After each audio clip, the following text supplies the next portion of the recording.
Today we're gonna have some fun. I had a really good time playing ranked the other night, and I was just playing Ohio and playing as aggressive as I possibly could be. I was still trying to play somewhat smart, but for the most part, we're just gonna push W key in our Ohio here. Getting a very nice salvo into the summers here. Ohio being one of the strongest battleships at tier 10, of course it's gonna do quite well in ranked, especially with how few ships there actually are in this game mode. I've had a lot of fun with it, and realistically, it's not going to perform quite this well in most games, but these 3 games that I have for you today are absolutely ridiculous. So pushing in here, we notice basically everyone is clumped up, both our team and the enemy team. So what that means is we need to be aware that if we're going to leave our teammates here, we're going to be the priority target for the carrier. That just makes sense. We're also probably going to be walking into some torpedoes here. And no hydro here comes at a bit of a disadvantage for us compared to a German battleship. But Ohio is very tanky, and I'll show you guys the build after, but this is a very, very weird build. I don't know if it's even good, but it worked quite well for these few games here. Goliath coming out, maybe didn't expect us to be here, although we've been spotted, so we do slap him pretty hard there. I'm gonna have to worry about the Bourgogne, of course. I can't give flat broadside to that at this range, but angled in, we're gonna start our first heal here. They're healing us for around 20,000 HP each, and they come back really, really quickly. The secondaries are gonna get going as well, and this here is just the most fun for me. This is why I really started playing World of Warships. It's the brawling battleships. The marketing often focuses on this kind of thing as well, these very close range brawls, and I've missed it. I've been playing a lot of randoms in the last few months and haven't really been playing ranked at all. And I don't know why, because this is what you can do in ranked. Sure, we're gonna eat some of the carrier torps here, but we do have our damage control available to us, and a Kerr first is definitely gonna outbrawl us here. Yes, he's broadside, and I'm gonna try and hit his little cheek there to try and grab a citadel. Unfortunately, we don't quite get there, but the damage is still very, very good. His secondaries will just chew through our bow here, 32 millimeter bow here on Ohio, and all of his secondaries are gonna get through to us. Bourgogne coming out though means potentially we can slap this Bourgogne and then maybe we ram the GK, or we continue brawling if we do manage to survive on enough HP. There we go, the cheek has been hit there on the Bourgogne. Anything with turtleback, there's always going to be a little corner of the citadel available to you, at least if they're angling in or away from you. You can always aim for one or the other. Bourgogne does hit us pretty hard, although we do manage to live somehow. We're up to 200k here, right as the GK rams us, and that's going to put us up to 250,000 damage in 3 minutes? Yep. Yeah, that was pretty fun. And honestly, the Bourgogne here on a fire might actually burn out to us as well. This game was looking a little bit in the balance. Our Puerto Rico is pretty low, and with a Nakamov that's pretty powerful at finishing off low health targets. At least this time though, we do manage to pick up the Bourgogne, and our team actually managed to win this one. So that all-out aggression can work. It's not just purely suicidal and throwing the game. On to the next one here. A bit of the downside to this build, you may have noticed already, is our concealment, or the lack of concealment at all. This is all focused in on maximizing our main guns as well as tankiness as much as we possibly can. So no concealment means we're going to get shot at quite a bit at longer ranges, but that's actually going to give us a little bit of potential damage. So that is going to give us our heal back even quicker. So yes, this build is focused around consumables and of course the main guns here. So we're actually going to be in a situation where we can get our heal back in less than 30 seconds at times, and then the damage control and heal last for more than 30 seconds. So we have more uptime than downtime on this heal. It's just pretty crazy. And that might allow us to push in here a little bit more, assuming we don't take too much damage early on, and especially permanent damage. Fire damage, don't really care too much about that since we can heal it all back. But permanent damage like torpedoes, citadels, that we definitely need to be avoiding. We'll pop a spotter plane and take a blind shot here on this Des Moines. He probably doesn't expect this, so maybe he does just continue in a straight line. And if we get lucky on dispersion, well, we'll grab ourselves a citadel. Blind shots like that, unlocked dispersion is even more random than a normal locked on salvo, so pretty lucky to grab that one there, but I will definitely take it.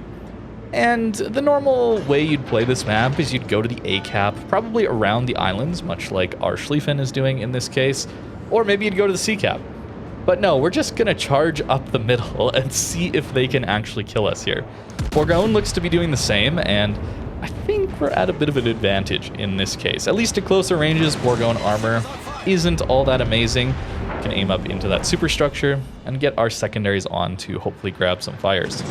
We do know that the gearing is in the north, so we're going to try and use islands to avoid those torpedoes. Regulo doesn't have the best torps here, but we still want to be avoiding them. So I'm going to try and use my speed to juke the torps as best I can. Des Moines here, I think, will get behind that island. And yes, there come the torpedoes. If we can accelerate, we should be able to avoid them. But as you can see, with a million potential damage already, we've already used our first heal, but the next one's already up. It's kind of silly. I don't know if it's good yet, so don't just copy this build assuming that it's going to be good. But it is quite interesting to have this much healing so quickly. And I'm just going to dip behind this island to get into cover, take a little break, checkpoint of sorts.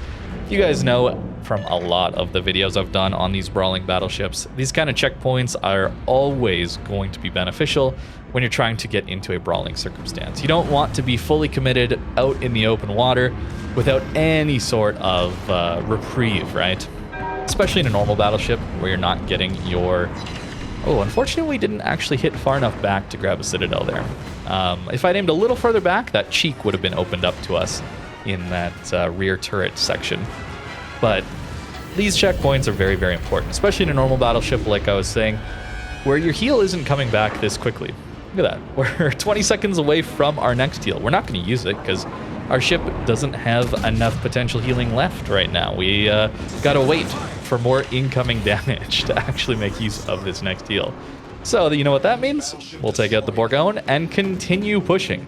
I'm definitely looking for this Des Moines, and trying to take him out will be really good. That'll free up one of our destroyers, hopefully keep him alive, as well as hold on to the C cap here.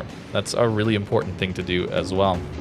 Monty coming in to brawl us, so we'll get some secondaries on him, and then a broadside Des Moines. Surely we're going to do good things here. A double fire is pretty painful, but that 30-second immunity time, and no, we don't actually get ourselves a citadel even in a broadside Des Moines there. So our unlocked salvo at the beginning was better than the locked on one.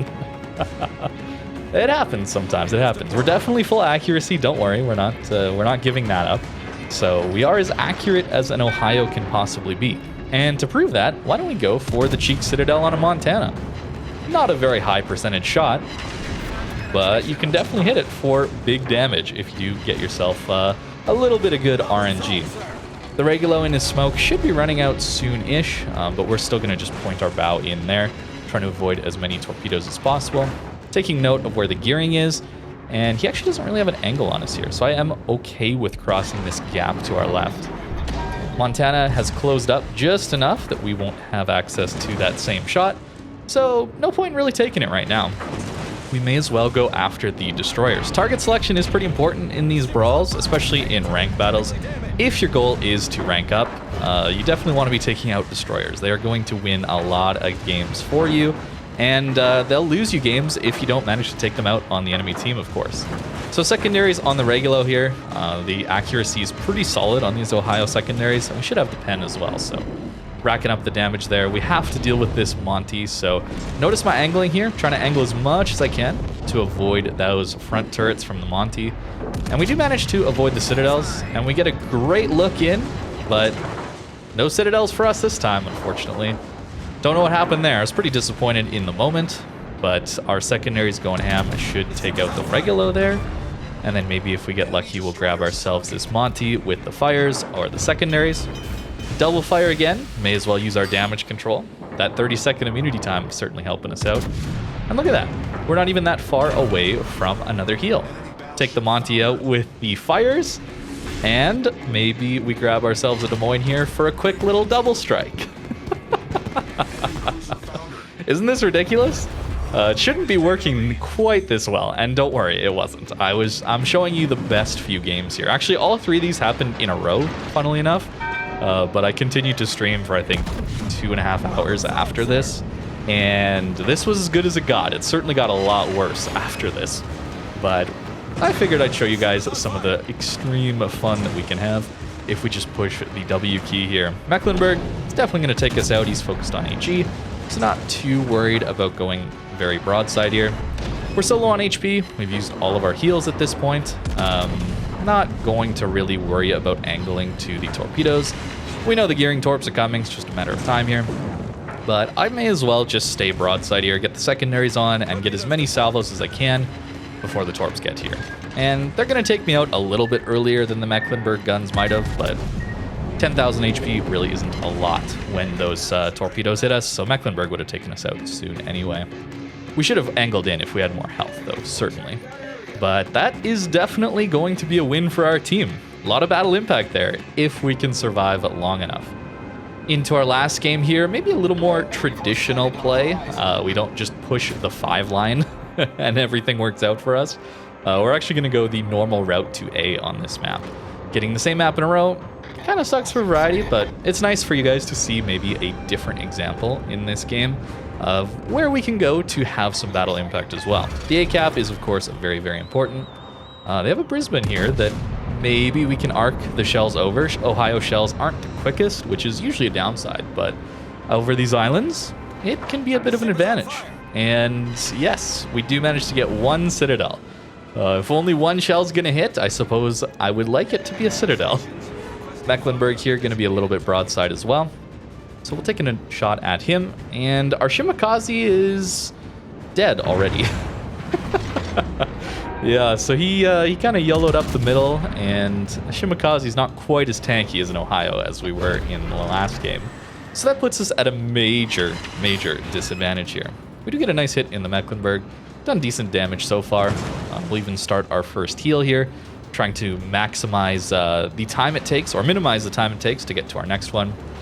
And if you look at the minimap, our Z52 is YOLOing an incomparable.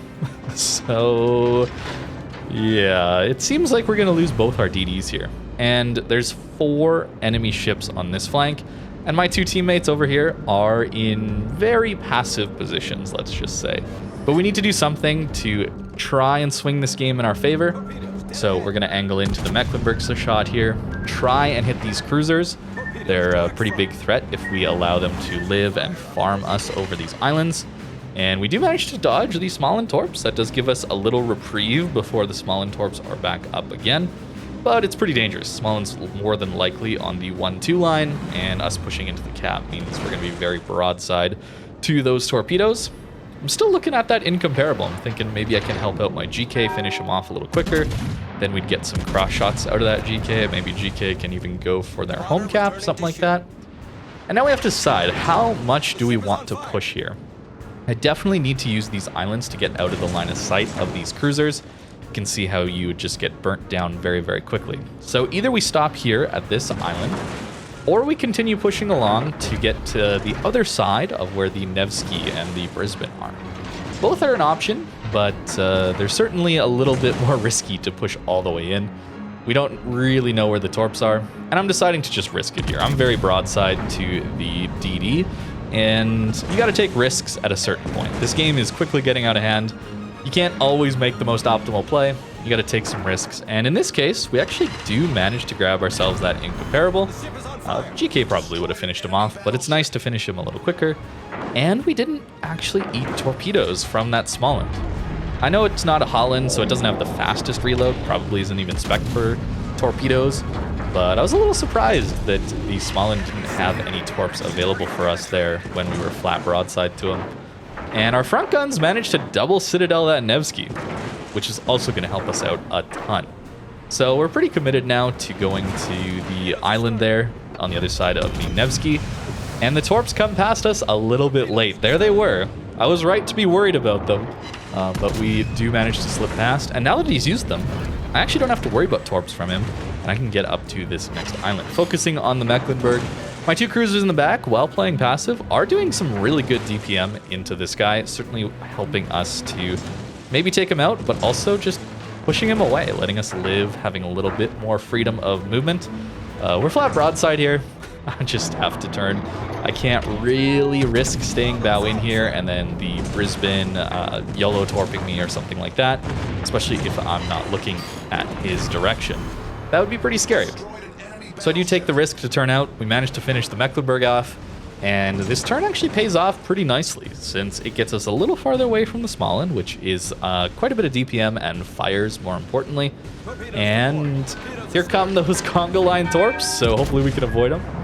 Nevsky comes out flat broadside, low enough HP thanks to our insane RNG on those front guns earlier. Lets us finish him off there, which is pretty nice. And we managed to dodge all these torpedoes yet too. I don't know how. Ohio certainly does have a little better maneuverability than Montana, so if you've never played it before, the rudder shift on Montana being the worst in the game is not carried over to the Ohio, which is pretty nice. And skipping ahead here, we did manage to finish off that Brisbane, but it was the GK actually. We never actually got to see him. And then it's just dealing with this Shimakaze and Smalland yet. DDs definitely win games, but in this case, I think our aggression was maybe a little surprising. Maybe we caught the enemy team off guard here, but normally losing 2 DDs first and the enemy team has destroyers that live to the end game, it's usually a wrap. That's just a GG. But not in this case. Somehow we did manage to finish this one out with a win, which is pretty nice. I suppose it definitely helped that we had a Nevsky with that 12-kilometer radar, pretty good accuracy, high DPM salvos. Yeah, that would have helped us a lot, now that I'm thinking about it. But still, feels pretty good to grab ourselves a game like this, where we kind of YOLO pushed there into A, and we actually managed to make it work somehow. Again, using a lot of our healing, as you can see. Only 1 heal left in this case, but we did manage to live, which is quite nice. And then our Nevsky does manage to finish off the Smalland here, which is pretty insane. Pretty insane 3 games. These all happened in a row, and like I said, they did not continue to go this well. But I had to share them with you guys because I just had so much fun with this set. So at this point, I'm sure you guys are quite interested what this build is. And again, I just have to say, we gotta put this build into experimental or something like that. This is not a good build, a very well tested build, but it's one that worked quite well in this game. Yeah, we're not even taking secondary range. We're taking improved repair party readiness instead. Yeah, maybe a little questionable. Also taking AA defense and ASW expert. And this is a decent skill, I guess, for AA and airstrikes, which is nice to help you a little bit against those 2 classes. Probably the least fun ones to deal with, so a little help is nice. But if you look at the very bottom, ship consumable preparation and reload time, minus 15% when your AA is active. Maybe a pretty good skill for an Ohio that's trying to maximize its repair party and damage control, and is maybe playing a little aggressive, which is always gonna grab the attention of the enemy carrier, getting us to those damage controls and heals a little bit quicker yet. These definitely stack, so I have seen the heal reload be 25 seconds, I think, which is just ridiculous. Of course, we're going to take Emergency Repair Expert if we're getting to so many heals, and to make them just a little bit bigger, 10% is nice. Fire Prevention is always going to be my first or second choice at this 4th slot on a battleship. It's just required. It's just a requirement. It's a mandatory skill at this point, since your damage control is under a lot of pressure these days, so may as well lighten the load a little bit when it comes to fires. Of course, we're taking accuracy. We did hit some pretty nice shots in this one. Ohio's reasonably accurate, and you definitely want to boost that here. Ship Consumables Mod 1. Experimental, guys. Remember, experimental. You definitely want concealment. Getting down to, I think, 15-kilometer concealment if you don't take conceal on your commander, which is just okay. 17.3 is bad, though. That is a very bad concealment. And you miss out on the 5% worse dispersion of shells coming into your ship, which is maybe just better than consumable action time, up 10%.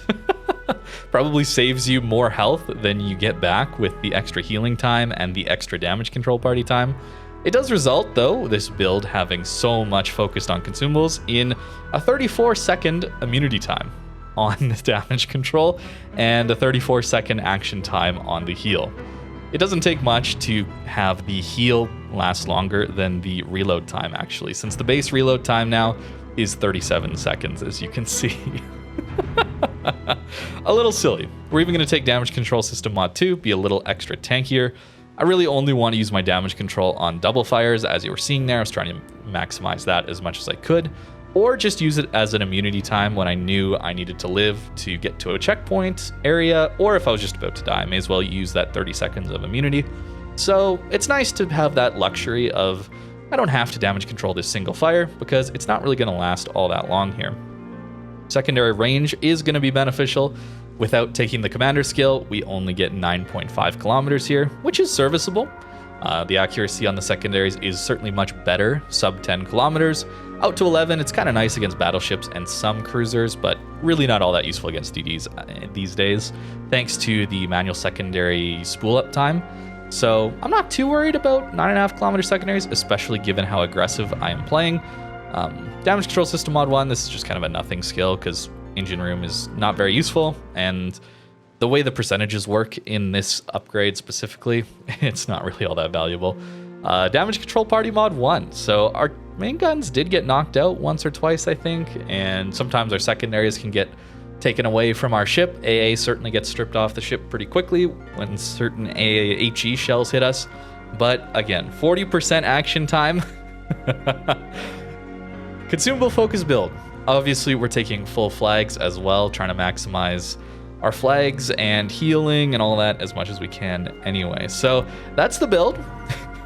Definitely don't try that unless you have a ton of elite XP or doubloons to just throw away on a reset or multiple, because I highly doubt it's going to work that well. I think I got pretty lucky in these 3 games, especially if those later games were anything to go by. So I hope you guys enjoyed this one. This was certainly a fun set of games for me to play, and had to share them with you guys. So thank you very much for watching, and I hope you have a great rest of your day.